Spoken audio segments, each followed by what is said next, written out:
हिंदुत्ववादी अपने आप को कहती है, और इस तरीके से आपकी पार्टी के मंडल अध्यक्ष ऐसा बयान अगर संतों के लिए दे रहे हैं तो आपको लगता है ठीक है ये? कोई बयान अगर इस तरह का दिया गया तो वो गलत बात है। देखिए, एक चीज़ मैंने अब पूछी कि अगर कोई दूसरी पार्टी से व्यक्ति आपके पार्टी में आ रहा है, चुनाव लड़ जा रहा है और बाकी लोग ऐसे ही बैठे हुए हैं, तो उस कंडीशन में दिल टूटेगा नहीं टूटेगा, तो आप कह रहे हैं पार्टी ने जो निश्चय किया वही हम करेंगे। अच्छी बात है, आप पार्टी ने जो निश्चय किया आप कर रहे हैं, लेकिन मैं कह रहा हूँ अगर आपके पार्टी के विधायक दूसरी पार्टी में चले जा रहे हैं फिर दिल टूटेगा नहीं टूटेगा, ये भी बता दीजिए। से जुड़े हुए लोग हैं ना, हमारा दिल नहीं टूटेगा, इसलिए नहीं टूटेगा क्योंकि हम व्यक्तिगत किसी से जुड़े हुए नहीं हैं, हम पार्टी से जुड़े हुए, हम संगठन से जुड़े हुए लोग हैं। ये तो अन्य कांग्रेस विचारधारा के लोगों में दिल टूटने की भावनाएं आती हैं, अन्य बसपा में टूटने की बातें आती हैं, सपा में टूटने की बातें आती हैं। मतलब ये मान लो कि भारतीय जनता पार्टी इमोशनलेस है। हरिद्वार नगर निगम में हुआ। रुड़की नगर निगम का वाकया बताऊं आपको। रुड़की नगर निगम में भारतीय जनता पार्टी के मेयर हैं, आरोप लगा रहे हैं अधिकारियों के ऊपर। सरकार किसकी है?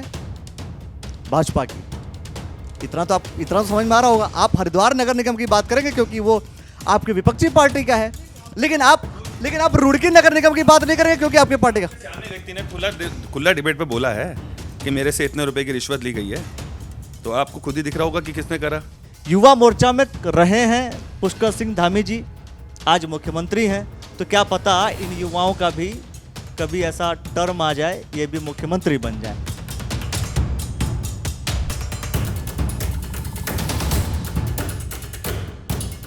उत्तराखंड राज्य को आज के समय में भारतीय जनता पार्टी के पदाधिकारी युवा प्रदेश, युवा नेतृत्व की बात करते चले जा रहे हैं। तो मैंने सोचा कि क्यों ना उन पदाधिकारियों से बात कर ली जाए जो खुद युवा हों, और युवाओं से अगर पदाधिकारियों से बात करनी हो, युवाओं से बात करनी हो, भारतीय जनता पार्टी के पदाधिकारियों से बात करनी हो, तो सबसे अच्छी बात क्या है? सबसे अच्छी बात यह है कि आप भारतीय जनता पार्टी युवा मोर्चा के पदाधिकारियों से बात कर लीजिए, क्योंकि युवा मोर्चा है और युवा मोर्चा में रहे हैं पुष्कर सिंह धामी जी, आज मुख्यमंत्री हैं, तो क्या पता इन युवाओं का भी कभी ऐसा टर्म आ जाए, ये भी मुख्यमंत्री बन जाए। तो ऐसी परिस्थितियां होती रहती हैं, वो हम आपको लगातार द न्यूज़ वाला नेटवर्क पर दिखाते रहते हैं। दोस्तों नमस्कार, मैं हूं अखिलेश गुप्ता और हम बात कर रहे हैं नितिन चौहान जी से। आपका बहुत बहुत स्वागत। प्रदेश सह संयोजक हैं आप। विदित शर्मा जी हैं जिला महामंत्री, आपका बहुत बहुत स्वागत। और साथ में है विजय विकी शर्मा जी जो कि मंडल अध्यक्ष हैं मध्य हरिद्वार भारतीय जनता युवा मोर्चा के। तीनों लोग का बहुत बहुत स्वागत। और बात करेंगे हम सिर्फ और सिर्फ उत्तराखंड राज्य की, लेकिन खास तौर पर क्योंकि दो लोग हैं वो भाई हरिद्वार की बात करते हैं और द न्यूज़ वाला नेटवर्क हरिद्वार में हर एक चीज़ों को लेकर के आपको सारी चीज़ें पेश कर रहा है। सबसे पहले संयोजक जी से मैं बात करूंगा कि आखिर किस तरीके से देख रहे हैं पूरे हरिद्वार जिले को? क्या सारे टिकट युवाओं को मिलने वाले हैं? देखिए, हमारे जो भी जनप्रतिनिधि है, तो मैं समझता हूँ कि हमारे सारे जनप्रतिनिधि एक युवा की तरह काम करते हैं। और आपने लगभग जितने ही जनप्रतिनिधि, हमारे जो प्रदेश के अध्यक्ष हैं माने कि मदन कौशिक जी जो कि हरिद्वार से विधायक हैं, मैं समझता हूँ कि इतने युवा प्रदेश अध्यक्ष हैं कि पूरे दिन और रात की नींद की चिंता नहीं करते और पूरा कार्य कर रहे हैं। और पूरे प्रदेश में आज प्रदेश अध्यक्ष के नाते जो है वो जा रहे हैं। तो युवा बिल्कुल दिल के साथ काम कर रहे हैं। तो उनसे युवा कैसे कह सकते हैं, जो एक व्यक्ति को युवा होने के लिए ज़रूरी नहीं है कि उसकी उम्र ही जो है 30 साल के आसपास हो। अगर युवा दिल रखता है, युवा सोच रखता है और युवा कार्य करता है, तो वो युवा कार्य करता है हमारा। अब युवाओं से आपने बोल दिया कि भाई उम्र को लेकर के युवाओं को लेकर के आपने उम्र की बात कर दी। मैं उम्र पे ही युवाओं की चर्चा कर लेता हूँ। सवाल ये है कि कुछ समय पहले एक चैनल पर डिस्कशन हो रहा था। उस डिस्कशन में मेन बॉडी जो भारतीय जनता पार्टी की है, आप जानते हैं मंडल अध्यक्ष हैं वो, तो उन्होंने टिप्पणी कर दी एक संत के ऊपर, भगवा के ऊपर टिप्पणी कर दी। आपको नहीं लगता कि भारतीय जनता पार्टी जो कि भगवा को लेकर के तो बिल्कुल प्रखर रहती है, मुखर रहती है, सामने हर तरीके से बात करती है, हिंदुत्ववादी अपने आप को कहती है, और इस तरीके से आपकी पार्टी के मंडल अध्यक्ष ऐसा बयान अगर संतों के लिए दे रहे हैं तो आपको लगता है ठीक है ये? कोई बयान अगर इस तरह का दिया गया तो वो गलत बात है। और हो सकता है उस समय उनकी क्या परिस्थिति रही होगी, क्या स्थिति परिस्थिति रही होगी, क्या उनकी मानसिकता रही होगी, लेकिन अगर कोई ऐसी टिप्पणी किसी भी संत के लिए कोई देता है तो ये कदापित गलत है। लेकिन ये है ना कि आज अभी तक जो है अगर ऐसी स्थिति चल रही है तो अभी तक आपके ही पार्टी के किसी भी व्यक्ति ने सार्वजनिक तौर पर माफी नहीं मांगी, जबकि बेइज्जती तो सार्वजनिक तौर पर कर दी गई। लेकिन आपने माफी नहीं मांगी। दूसरी तरफ अभी तक उनका निष्कासन नहीं हुआ। अब आप ये क्यों नहीं समझते हैं कि ऐसा न करने से कहीं ना कहीं पार्टी के ऊपर भी सवाल खड़ा हो जाता है, हिंदुत्ववादी पार्टी होने पर भी सवाल खड़ा हो जाता है? देखिए, मुझे लगता है वो हमारे युवा संत हैं और संत हमारे लिए पूजनीय हैं, और यदि उनके मन को कोई ठेस लगी है तो निश्चित वो हम उन्हें मना भी लेंगे, और वो हमारे लिए पूजनीय हैं। उनको जिस विचारधारा, जिस आप उन्होंने भगवाधारी, जिस बातों को आपने रखा है, वो सारे विषय माननीय प्रदेश अध्यक्ष जी खुद उस बात को मॉनिटरिंग कर रहे हैं। और जहाँ तक मुझे लगता है मंडल अध्यक्ष जी की बात है, तो मंडल अध्यक्ष जी भी अगर ऐसी बात है, उन्हें उनके मन को ठेस पहुंचे, तो कहीं ना कहीं हम सब लोग बैठ के उसके बात करेंगे। परिवार के हमारे संत हैं और मुझे लगता है इतना बड़ा इशू नहीं है। वो बैठ आपको नहीं लगता इतना बड़ा इशू है? आप जरा सोचिए कि शब्दों पे ही जब राहुल गांधी जी कोई बयान देते हैं तो उसको तोड़ मरोड़ कर आप पेश करेंगे और आप कहेंगे इस बात को लेकर के कि उन्होंने ऐसा कह दिया, ऐसा कह दिया। छोटी सी बात को बड़ी तरीके से पेश किया जाता है। और यहां पर अगर आपकी पार्टी का कोई व्यक्ति अगर कोई बात पेश करता है तो आप उसको कह रहे हो छोटी बात है, बड़ी बात नहीं है। मुझे लगता है वो हमारे एक परिवार के संत है, पहली बात। दूसरी बात, और परिवार में कहीं अगर छोटी मोटी बात हो जाती है तो बैठ के उसका सुलह हो जाता है, और वो सुलह हम निश्चित कर लेंगे। प्रदेश अध्यक्ष जी उस बात को लेकर खुद मॉनिटरिंग कर रहे हैं। अगर मना लेंगे, कहने का मतलब ये कि भारतीय जनता पार्टी के लोग हैं, मनाना जानते हैं, मना लेंगे। कैसे मानते हैं, कैसे मनाते हैं, ये देखने की प्रक्रिया, ये प्रक्रियाएं अलग होंगी। लेकिन मैं बात कर रहा था विधानसभा के ऊपर। मैं विधानसभा पे ही बात करूं, ज़्यादा बेटर है, नहीं तो ऐसी बातें चर्चा करूंगा तो फिर ये बहुत लंबा विषय हो जाएगा। मैं विजय शर्मा जी से बात करूंगा। आप मंडल अध्यक्ष हैं मध्य हरिद्वार के। मध्य हरिद्वार में भारतीय जनता पार्टी की स्थिति परिस्थिति को कैसे देख रहे हैं आप, ये बताइए पहले मुझे। जी, परिस्थिति तो अच्छी चल रही है। बाकी बूथ स्तर, आपका ब्लॉक स्तर, वार्ड स्तर, इस पे जाके कार्य चल रहा है, और आने वाले समय पे बहुत अच्छी सीट से दिला के लाएंगे भाई सबको हम अपने। और फिर से वो सवाल कर ही लेता हूं मैं कि भाई बीच में बहुत अच्छा चल रहा है, अच्छा चल रहा है, तो भी आप संतों के ऊपर आपकी पार्टी के लोग इस तरीके से टिप्पणी कर रहे हैं। संत समाज हमारे परिवार का ही समाज है एक तरह से। हम हिंदू हैं, और जो संत समाज आता है हमारे गुरुवर्यों से, हमारे पूर्वजों से ही आता है। ठीक, जो अगर इस चीज के बारे में होता है, देखो परिवार में मतभेद होते हैं। नहीं, ये परिवार नहीं है, आप मेरी बात समझिए, ये परिवार नहीं है। भारतीय जनता पार्टी को भी आप परिवार कहेंगे, और भारतीय जनता पार्टी से जो अलग है वो भी आप परिवार। हमारे धार्मिक परिवार है, जो हमारा मतलब किसका? हमारा धर्म, हिंदू धर्म। उनका संत समाज जो होता है वो हमारा परिवार है। अब परिवार में मतभेद देखो चलते ही हैं, कुछ मतभेद होते हैं तो उनका निवारण भी होता है। आप मेरी बात समझिए, मैं आपसे ये कह रहा हूं कि आपने भाई पार्टी का व्यक्ति भारतीय जनता पार्टी आपकी मेन बॉडी है, आपकी मेन बॉडी भारतीय युवा मोर्चा की। चलिए ये और अच्छी बात है, युवा मोर्चा की। भाई अब भारतीय जनता पार्टी युवा मोर्चा के मंडल अध्यक्ष ने ऐसी बात कह दी, फिर भी आप कह रहे हैं कि अब अंदर की बात है, और साथ में संत को बोला। अंदर की बात तो मैंने कभी कही नहीं है अभी तक। अंदर की बात तो मैंने एक बार भी नहीं कही। मैंने कहा समाज की बात है, हमारे परिवार की बात है, और परिवार में थोड़ा बहुत मतभेद चलता है, और जो गलती ऐसा चलता रहेगा। ऐसा मतलब संत आप जो है संतों का अपमान करते रहेंगे, चलता रहेगा। संतों का अपमान नहीं, संतों का अपमान मैंने कभी नहीं कहा कि संतों का अपमान, हम इस चीज को गलत नहीं कहेंगे। संतों का अपमान नहीं करते रहेंगे, लेकिन युवा मोर्चा के पदाधिकारी ऐसा बोलते रहेंगे। ये गलत है, इस चीज को गलत मानता हूँ। ये युवा मोर्चे के पदाधिकारी से ऐसा कुछ नहीं हुआ है। वो मेन बॉडी के मंडल अध्यक्ष थे, और ऐसी कोई बात नहीं उन्होंने कही जो गलत टिप्पणी कही हो। ये आपको किसी ने गलत राय दे दी होगी सर, ऐसा कुछ नहीं है। अगर मुझे गलत राय दी है तो उस संत से मैं बात कर लूंगा। अगर गलत राय दी है तो उसी संत से मैं बात कर लूंगा, और बात करके वो वीडियो आपको अलग से जारी कर दूंगा। ये देखते रहिए, द न्यूज़ वाला नेटवर्क किसी भी चीज़ को छुपाएगा नहीं, सब कुछ दिखाएगा। जो आप बोल रहे हैं वो भी, और जो छुपा रहे हैं वो भी। हम नहीं छुपाएंगे, हम आपको पूरा दिखाएंगे। चलिए बात करते हैं पूरे हरिद्वार जिले की। क्या लगता है 11 विधानसभाएं हैं, इनमें से कितनी विधानसभाएं आपके खाते में आती हुई दिख रही हैं? भारतीय जनता पार्टी उन 11 की 11 सीटों पर काम कर रही है। भारतीय जनता पार्टी 11 सीटों पर, हमारा तो लक्ष्य 11 सीटों पर चुनाव जीतना है, और पार्टी के कार्यकर्ता जिस नेता को पार्टी टिकट देगी उस पार्टी के लिए हम युवा मोर्चा काम करेगा। उन्हें जिताने का भी काम करेगा, उनके लिए प्रचार प्रसार करने का काम करेगा।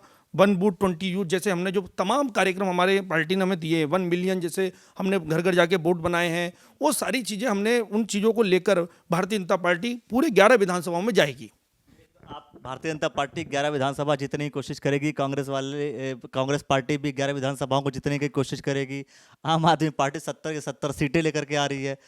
तो मैं सोच रहा हूं कि अगर सभी पार्टियां मिलकर के 210 विधानसभाएं बना देती तो ज़्यादा अच्छा होता, सब 70-70 बांट लेते। कि क्या हुआ, जब इससे पहले भी सरकार बनी तो उन्होंने कहा कि हम 50 सीटें लेके आएंगे, 11 सीटों में कांग्रेस सिमट गई।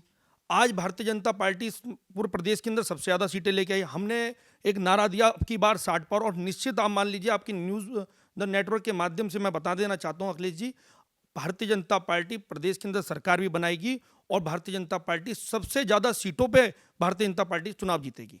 इस हरिद्वार, चाहे हरिद्वार विधानसभा की बात हो चाहे प्रदेश की बात हो, सरकार भारतीय जनता पार्टी बनाएगी।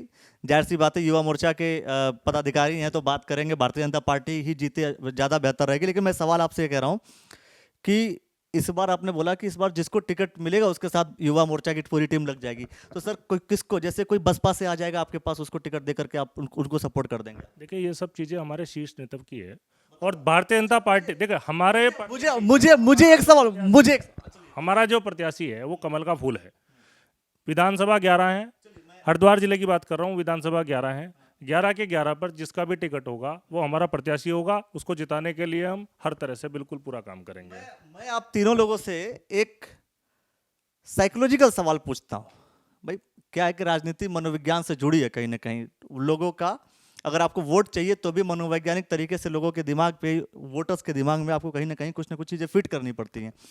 अब आप लोगों से मनोवैज्ञानिक सवाल करता हूँ मैं, आप लोगों को कैसा लगता है कि अगर आप संगठन की तारीफ करते हैं, मैं किसी भी पार्टी की बात कर रहा हूँ, बट लेकिन आप युवा मोर्चा की टीम बैठी है तो मैं युवा मोर्चा से ही बात कर रहा हूँ, कि अगर कोई व्यक्ति बाहरी होता है, आप तैयारी करा रहे होते हैं अपनी ही पार्टी के किसी व्यक्ति की, अचानक बसपा से, सपा से, आम आदमी पार्टी से, कांग्रेस से कोई व्यक्ति आता है और आप उसके साथ लग जाते, हो पाता है पूरा? आपको नहीं लगता कि आपके साथ चीटिंग हो रही है? मैं बहुत साफ सुथरी बात कर रहा हूँ, क्योंकि क्या आप लोगों के पास नेताओं की कमी है क्या?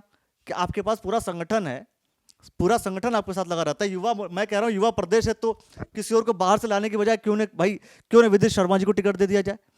कहीं ऐसी जरूरत पड़ती है तो क्यों ऐसा, क्यों सर, क्यों नितिन चौहान जी को टिकट दे दिया जाए? मैं कह रहा हूँ सर, विजय शर्मा जी को भी टिकट दिया सकता है। ऐसा करना से आप लोग का दिल नहीं टूटता? मैं साफ सुथरी बात, सच्ची बात पूछना चाहता हूँ। भारतीय जनता पार्टी के पदाधिकारी होने के नाते आप जो जवाब देंगे, लेकिन व्यक्तिगत तौर पे भी ये सवाल है। देखिए, हम भारतीय जनता पार्टी के एक सच्चे कार्यकर्ता हैं। केवल जनप्रतिनिधि या विधायक बनने के लिए केवल भारतीय जनता पार्टी के साथ नहीं जुड़े हुए। मैंने ये नहीं कहा कि आप विधायक बनिए, लेकिन मैं कह रहा हूँ कि अगर पार्टी की, हम एक सच्चे कार्यकर्ता हैं, हम पार्टी की रीति नीति से पूरा अवगत हैं। हम आज से नहीं, आप पार्टी की रीति नीति से अवगत हैं, लेकिन दूसरी पार्टी का आने वाला व्यक्ति क्या वो आपकी पार्टी से रीति नीति से अवगत है या नहीं, ये बताइए पहले। देखिए, वो कार्य हमारे शीर्ष नेतृत्व का है। शीर्ष नेतृत्व हमारा जो तय करेगा, हमारे लिए देखो हमें फॉलो करना है। बोलिए ना कि सर दिल टूटता है। युवा मोर्चा के कार्यकर्ता हैं और युवा मोर्चा का काम है झंडे में डंडा लगाने का। कब तक, आखिर मैं यही कह रहा हूं, कब तक युवा मोर्चा झंडा और डंडा लेकर दौड़ता रहेगा, सड़कों पर चलता रहेगा? अरे कभी तो अपने हक के लिए, अपनी वास्तविक स्थिति के लिए आवाज भी तो उठाएगा। आप कह रहे हैं कि परिवार में ही कुछ बातें होती है, परिवार की बात परिवार में की जाती है, खुले तौर पे भी की जाती है सर। परिवार की बात नहीं करोगे आप परिवार घर तो भारतीय जनता पार्टी तो आपका परिवार है ना। परिवार की बात परिवार के लोगों से कहोगे ना आप। तो अगर आप इस बात को कह सकते हो तो दिल टूटता है नहीं टूटता? सर आपसे सवाल करूंगा साफ सुथरी बात। देखिए, हमारे लिए तो कमल का फूल, और जिस व्यक्ति को पार्टी टिकट दे वो व्यक्ति, संगठन में बहुत लोग हमारे यहाँ शीर्ष नेतृत्व तय करता है इन चीज़ों को। हमारे यहाँ हमारे जो अनुशासित संगठन है वो लोग भी इसमें टिकट को लेकर बैठते हैं, और पार्टी के अंदर चाहे राष्ट्रीय अध्यक्ष हो, चाहे हमारे प्रदेश अध्यक्ष जी हों, चाहे हमारे यहाँ संगठन महामंत्री जी हों, ये सब लोग उस पार्टी के एक व्यक्ति को टिकट देते हैं और पार्टी के कार्यकर्ताओं का काम है उस व्यक्ति के लिए प्रचार। मैं दो स्थितियां बता रहा हूं। एक बार कि आपकी पार्टी के किसी व्यक्ति को टिकट दिया, एक बात। लेकिन मैं कह रहा हूं कि दूसरी पार्टी, क्योंकि देखिए जब चुनाव आते हैं तो पार्टियां बदलना नेताओं का एक सिस्टम सा बन गया है। और ये सिर्फ और सिर्फ भाजपा की बात नहीं कर रहा हूं, मैं सिर्फ उत्तराखंड की बात नहीं कर रहा हूं, मैं पूरे देश की बात कर रहा हूं। आप सेंटर के इलेक्शंस में भी बात करेंगे तो भी ऐसी स्थितियां देखने को मिलती हैं। लेकिन मैं आप लोगों से व्यक्तिगत सवाल है जो आप लोग शायद कह नहीं पा रहे हैं, चेहरे पे मुस्कुराहट बता रही है आहिस्ता आहिस्ता, जो आप कहना नहीं चाह रहे होंगे, लेकिन मैं सवाल फिर भी कर रहा हूं कि अगर कोई बाहरी व्यक्ति को ला करके वो कहा जाता है कि आप इनको चुनाव लड़ाइए, तो वो आप कह रहे हैं मैं संगठन की रीति नीति को अपनाता हूं, लेकिन दूसरा व्यक्ति जो बाहर से आया क्या वो संगठन की रीति नीति को अच्छी तरीके से जानता है? आप बताइए पर। देखिए, अगर वो नहीं जानता होगा तो जान जाएगा। पार्टी संगठन क्या है? संगठन विधायक बना दीजिए, जान जाएगा, ये कौन सी बात? जब हमारे शीर्ष नेतृत्व ने किसी को चुन लिया और उन्हें चुन के पार्टी ने टिकट, गलत है या नहीं? गलत है या नहीं? गलत है या नहीं? बस इतनी भाई, गलत बात है, गलत है या नहीं? बस आपकी बात का जवाब दे रहा हूँ ना, मैं आपकी बात का जवाब दे रहा हूँ। देखिए, जब किसी को हमारे पार्टी के नेताओं ने चुन लिया, उसके चुनने के बाद उसे एक टिकट दे दी और टिकट देके भारतीय जनता पार्टी के कार्यकर्ताओं को काम है उन्हें चुनाव जिताना। हमारा लक्ष्य उस व्यक्ति को सबसे मजबूत करना।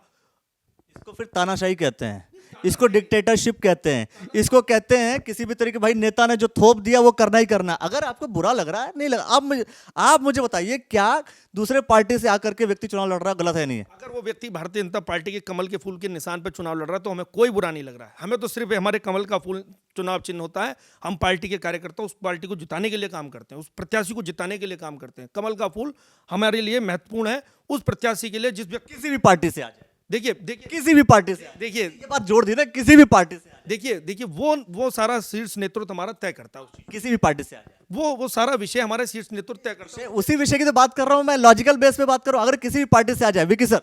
जी बिल्कुल, ये हमारा शीर्ष नेता भी तय करता है। हमें केवल जैसे भाई साहब ने बताया, झंडा और डंडा, यही हमारा कार्य है। भाई, तो जो लोग भारतीय जनता पार्टी युवा मोर्चा को ज्वाइन करना चाहते हैं वो अपनी स्थिति परिस्थिति, अपने भविष्य को देख लीजिए आप। जो लोग भारतीय जनता युवा मोर्चा को ज्वाइन करना चाहते हैं वो अपना भविष्य देख लीजिए। भविष्य क्या कि आपको झंडा डंडा उठाना है और शीर्ष नेतृत्व जो कह देगा वो करना है। तानाशाही है या लोकतंत्र है? बताइए। आपने कहा भारतीय जनता पार्टी को जो लोग, भारतीय जनता युवा मोर्चा को जो लोग ज्वाइन करना चाहते हैं, मैं आपको बता दूं अखिलेश जी, जब इस प्रदेश की स्थापना हुई, मुझे पता है कि मैं युवाओं से बात कर रहा हूं, मुझे पता मैं युवाओं से, और युवा कभी भी घुमावदार बात नहीं करते। मैं कहता हूं युवा हमेशा जोशीले तरीके से साफ साफ बोलते हैं कि हाँ अगर ऐसा होता है तो गलत है, लेकिन ये युवा वरिष्ठ कार्यकर्ताओं जैसे वही बातें घिसी पिटी रटी हुई बातें कह रहे हैं कि नहीं, जो कमल का फूल मेरा निशान होगा उसके साथ हम लग जाएंगे। ये तो पार्टी का हर एक पदाधिकारी कहता साहब। जब शुरू से हम इसके साथ हैं और हमने इनको अपना मान सम्मान, अपना परिवार माना हुआ है, तो हम अपने परिवार के खिलाफ कैसे जा सकते हैं? आप अपने परिवार को आगे बढ़ाइए ना, कि दूसरे किसी व्यक्ति को लेकर के आएंगे और अब चुनाव लड़ाएंगे आप। आगे बढ़ ही रहा है साहब, परिवार तो आगे बढ़ ही रहा है। देश में देखिए इसको कौन सा आगे बढ़ाना? मैं आज हमारे प्रांत के जो मुख्यमंत्री हैं कभी युवा मोर्चा में कार्य करते थे, आज देखिए प्रदेश के मुखिया हैं।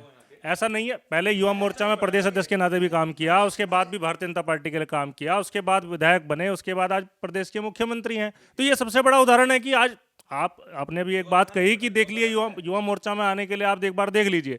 तो युवा मोर्चा में मैं सभी कार्यकर्ताओं से कहना चाहता हूँ कि एक बार आने के लिए आप देखिए कि आज प्रदेश का मुखिया कभी युवा मोर्चा में कार्य करते थे और आज प्रदेश के मुख्यमंत्री के रूप में कार्य कर रहे हैं। मैंने अपने इंट्रोडक्शन में सबसे पहले यही बात कही कि युवा मोर्चा के मुखिया मुख्यमंत्री बन गए, और मैंने कहा कि हो सकता है युवा जो दूसरे युवा है वो भी मुख्यमंत्री बन सकते हैं।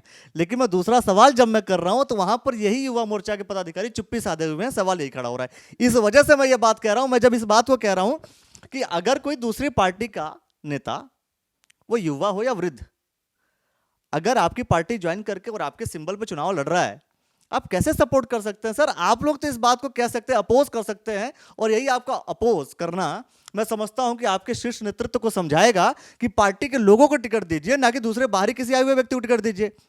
और अगर आप ऐसा करते हैं, बाहरी आए हुए व्यक्ति को टिकट देते हैं क्योंकि वो व्यक्ति आपका चुनाव जीत सकता है, जिता सकता है, इसका मतलब साफ साफ है कि भारतीय जनता पार्टी भी सत्ता हासिल करने के लिए केन प्रकार किसी भी तरीके से वो सारी व्यवस्थाएं करती है जो अन्य पार्टियां करती हैं। सर देखिए, मैंने आपको फिर कहा कि जब पार्टी डिसाइड कर लेती है किसी व्यक्ति के नाम पर, आप सपोज कीजिए कि भगवानपुर हो हमारा, चाहे रुड़की हो, चाहे हमारा लक्सर हो, ये तमाम सीटें हैं। इन सीटों पे आपने 11 सीटों की बात करी, मैं प्रदेश में बात करूंगा, चाहे कुमाऊं में कहीं किसी की बात कर लो, चाहे गढ़वाल में बात कर लो। जब पार्टी सब चीज़ें डिसाइड करती है, कोई व्यक्ति के नाम पर टिकट फाइनल करती है, तो बहुत लोग उसमें सर्वे करते हैं, और सर्वे करने के बाद उस व्यक्ति के नाम पर पार्टी ये डिसाइड करती है कि उस व्यक्ति का कैंडिडेट मजबूत है, इस कैंडिडेट को उतारना चाहिए। तो देखिए, आज आपने एक बात कही कि अन्य अन्य दल से आने वाला व्यक्ति को चुनाव लड़ा देती है पार्टी। देखिए, जब हो सकता है, मैं एक बात आपकी बात काट रहा हूँ कि हो सकता है कोई एक पार्टी का कार्यकर्ता कमजोर हो, तो और वो हमें लगता हो वो पार्टी भाजपा ज्वाइन करना चाहता हो, अन्य दल का व्यक्ति, और भाजपा में स्वागत है, सबका साथ, सबका विकास, सबका विश्वास, जो देश के प्रधानमंत्री ने नारा दिया, वो नारा कैसे साक्षात्कार होगा? वो नारा तो वास्तव में धरातल पर उतर के साक्षात्कार होगा। और पार्टी के अंदर अन्य दल के आए हुए लोगों का भी हम तो स्वागत करते हैं, और यदि वो व्यक्ति मजबूत होता है तो उसे चुनाव लड़ाने का मौका भी देते हैं, ऐसा नहीं है। ये आप लोग को अगर ये सारे लॉजिक समझ में आ गए होंगे तो कमेंट सेक्शन में अपनी प्रतिक्रिया अवश्य दे दीजिएगा, क्योंकि सब जाहिर सी बात है, पदाधिकारी जो बात कर रहे हैं वो आपको समझना बहुत ज़रूरी है। मैं अंत में एक सवाल कर रहा हूँ कि ये भी सुनने में आ रहा है कि आपकी पार्टी के विधायक हैं, मंत्री हैं, हरक सिंह रावत जी, हो सकता है कि पार्टी छोड़कर चले जाएं, तो आप क्या करेंगे? उनके खिलाफ काम करेंगे या क्या करेंगे फिर आप? देखिए, पहले तो मुझे आपके जो आपने कहा, आपके पास कोई सूत्र होगा, उस सूत्र से आपको पता चला होगा। पहली बात तो वो जान ही रहे भारतीय जनता मैं इसलिए पूछ रहा हूं क्योंकि वो कांग्रेस से ही आए थे, क्या पता कि अब मौका फिर से कांग्रेस में जाने का हो, और ऐसा क्रम चलता रहता है। और आपने कहा इस बात को लेकर के कि कोई कहीं भी आए, कहीं भी जाए, मुझे कोई फर्क नहीं पड़ता। तो मैं एक आकलन कर रहा हूं कि अगर ऐसा हो रहा है तो आप उनके फिर खिलाफ काम करेंगे, जब वो आपके पास आ जाएंगे तो फिर आप उनके समर्थन में काम करेंगे। देखिए, अभी वो भारतीय जनता पार्टी के नेता हैं और हमारे कैबिनेट मंत्री हैं, और पार्टी के अंदर वो एक जिस रूप में उन्हें काम करना चाहिए वो काम कर रहे हैं। अच्छी बात है, जिस रूप में अभी काम करना चाहिए काम कर रहे हैं। लेकिन अगर आपकी पार्टी के जितने भी विधायक हैं अगर कांग्रेस पार्टी ज्वाइन करते हैं तो फिर वो मतलब दिल फिर टूटेगा नहीं टूटेगा? आप मुझे बताइए। देखिए, फिर बार बार आपका एक ही प्रश्न, दिल टूटेगा नहीं। देखिए, मैंने क्या कहा, आप मेरी बात समझिए भाई, युवाओं का दिल तो एकदम बरकरार रहना चाहिए, दिल हमेशा एकदम जुड़ा हुआ रहना चाहिए। मैं सवाल यही कर रहा हूं सर, नितिन सर, मैं आपसे ये कह रहा हूं कि अगर देखिए, एक चीज मैंने अब पूछी कि अगर कोई दूसरी पार्टी से व्यक्ति आपके पार्टी में आ रहा है, चुनाव लड़ जा रहा है, और बाकी लोग ऐसे ही बैठे हुए हैं, तो उस कंडीशन में दिल टूटेगा नहीं टूटेगा? तो आप कह रहे हैं पार्टी ने जो निश्चय किया वही हम करेंगे, अच्छी बात है, आप पार्टी ने जो निश्चय किया आप कर रहे हैं। लेकिन मैं कह रहा हूं अगर आपके पार्टी के विधायक दूसरी पार्टी में चले जा रहे हैं, फिर दिल टूटेगा नहीं टूटेगा? ये भी बता दीजिए। देखिए, जिस व्यक्ति को अगर मान लें कहीं जाना है तो वो स्वतंत्र है, उसका ये पर्सनल मैटर है कि वो किसी और पार्टी में जाना चाहता है नहीं जाना चाहता। हम तो उसको पूरा सम्मान देते हैं। और गया उसको भी, देखिए, जो चला गया वो अपना, उसका व्यक्तिगत मामला है कि अगर वो किसी और पार्टी में जाके काम करना चाहता है। लेकिन हमारे यहाँ तो कार्यकर्ता का पूरा सम्मान है, पूरे सम्मान के साथ पूरे। अगर कोई व्यक्ति आपके मान लीजिए आप 3 लोग बैठे हैं, 3 विधायक छोड़ करके कांग्रेस पार्टी ज्वाइन कर रहे हैं, आपका दिल टूटेगा या नहीं टूटेगा? नहीं, दिल टूटना, इसमें दिल टूटने वाली कोई बात ही नहीं है। अब जिस व्यक्ति ने अपना निर्णय, पार्टी के प्रति आप लोग के इमोशंस नहीं होते, आप लोग की भावनाएं नहीं होती कि पार्टी के भावनाएं ना पार्टी के प्रति होती है, व्यक्तिगत किसी के लिए नहीं होती है। व्यक्तिगत किसी के लिए पार्टी के लिए, वही तो मैं पार्टी के पर्सपेक्टिव से, तो पार्टी के प्रति आपका दिल, पार्टी छोड़ के नहीं जा रही, व्यक्ति छोड़ के जा रहा है। आपने जो बात की मैं उस बात का जवाब दे रहा हूँ। व्यक्तिगत छोड़ के जा रहा है तो आपको दिल नहीं टूटेगा कि भाई पार्टी छोड़ के क्यों चला गया? पार्टी से जुड़े हुए लोग हैं ना, हमारा दिल नहीं टूटेगा, इसलिए नहीं टूटेगा क्योंकि हम व्यक्तिगत किसी से जुड़े हुए नहीं है, हम पार्टी से जुड़े हुए, हम संगठन से जुड़े हुए लोग हैं। ये तो अन्य कांग्रेस विचारधारा के लोगों में दिल टूटने की भावनाएं आती हैं, अन्य बसपा में टूटने की बातें आती हैं, सपा में टूटने की बातें आती हैं। मतलब ये मान लो कि भारतीय जनता पार्टी इमोशनलेस है? नहीं, मेरी बात को आपने देखिए, आप इमोशनल, अब आप कहीं और ले जाएंगे इमोशनल। क्या मैं सीधी बात कर रहा हूँ कि अब मैं ये मान लूं कि भाई भारतीय जनता पार्टी के कार्यकर्ताओं के पास दिल नहीं होता? नहीं, देखिए, मैंने क्या आपकी बात को जो मैं आपका जवाब दे रहा हूँ, आपने कहा ना कि आपका दिल टूटेगा, कोई व्यक्ति चला जाएगा, चला जाए। हम पार्टी से जुड़े हुए लोग हैं, हम संगठन से जुड़े हुए लोग हैं, हम विचारधारा परिवार से जुड़े हुए लोग हैं, इसलिए हमारा दिल नहीं टूटेगा उस व्यक्ति के जाने से। जो व्यक्तिगत, मेरी बात को समझना, जो व्यक्ति व्यक्तिगत किसी व्यक्ति से जुड़ा हुआ होता है उस व्यक्ति का दिल टूटता है। जो व्यक्ति विचारधारा से जुड़ा हुआ होता है उसका कभी दिल नहीं टूटता। जो व्यक्ति संगठन से जुड़ा हुआ होता है उस व्यक्ति का कभी दिल नहीं टूटता। जो व्यक्ति पार्टी से जुड़ा हुआ होता है उस व्यक्ति का कभी दिल नहीं टूटेगा, क्योंकि जब आपका व्यक्तिगत लगाव किसी व्यक्ति से होगा तब आपका दिल टूटेगा।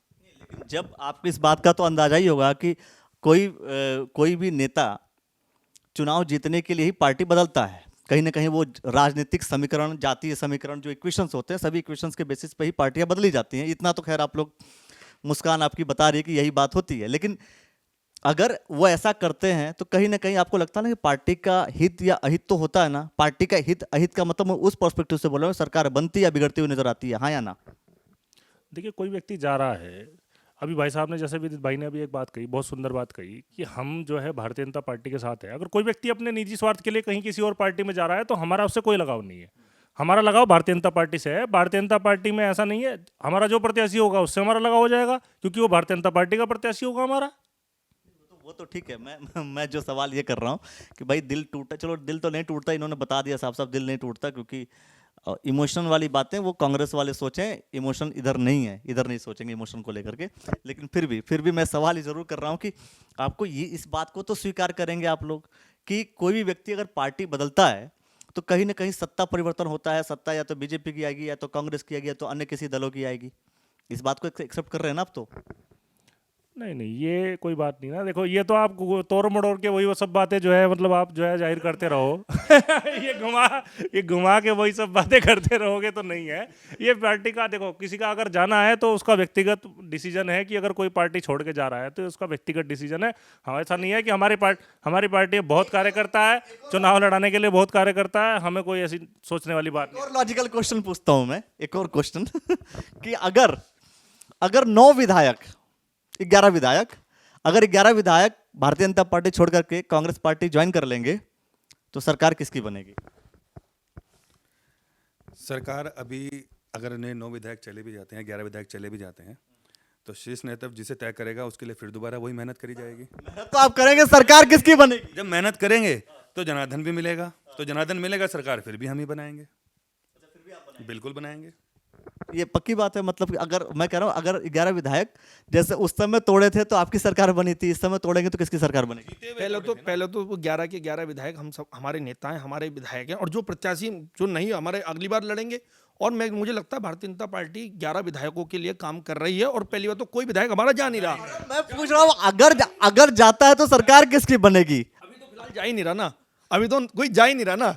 अभी जब जाता है तब उसे देखेंगे, फिलहाल तो अभी कोई जा ही नहीं रहा, तो संगठन के सब साथ काम कर रहे हैं। में तो ऐसा भी आता है कि हरीश रावत जी जा रहे हैं मगर कहीं गए तो नहीं है, तो आपने कैसे कहते कि 11 चले जाएंगे? इसका मतलब तो साफ है कि भाई जो नेता लोग हैं, दोस्तों ध्यान से आप समझिए इस बात को कि नेताओं का सिर्फ एक धर्म होता है, सत्ता।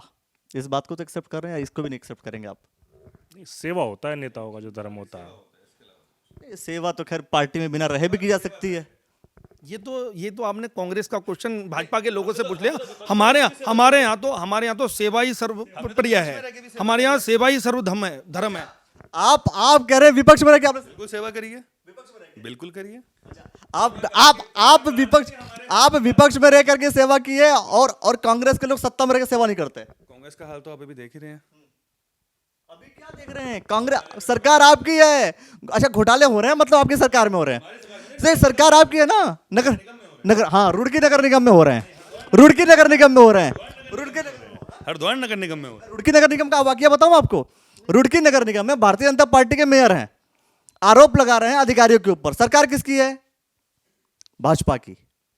इतना तो समझ में आ रहा होगा। आप हरिद्वार नगर निगम की बात करेंगे क्योंकि वो आपकी विपक्षी पार्टी का है, लेकिन आप रुड़की नगर निगम की बात नहीं करेंगे क्योंकि आपकी पार्टी का। सामने व्यक्ति ने खुला डिबेट पे बोला है कि मेरे से इतने रुपए की रिश्वत ली गई है, तो आपको खुद ही दिख रहा होगा कि किसने करा। सामने मेरे डिबेट पर भारतीय जनता पार्टी के मेयर ने बोला है कि भाई अधिकारियों को मंत्री शह दे रहे हैं और अधिकारी लूटपाट मचाए हुए हैं। ये बात, इस स्टेटमेंट को भी तो सुनना पड़ेगा युवा मोर्चा के लोगों को या भारतीय जनता पार्टी के पदाधिकारियों को, या सिर्फ भाई अगर बीजेपी के पक्ष में आया तो सुनेंगे, कांग्रेस के अगर विपक्ष में आया, ऐसा थोड़ी ना होता है। सुनिए, सब सुनिए ना फिर तो। क्यों सर, गलत कह रहा हूं? अगर सुनना तो सब सुनो।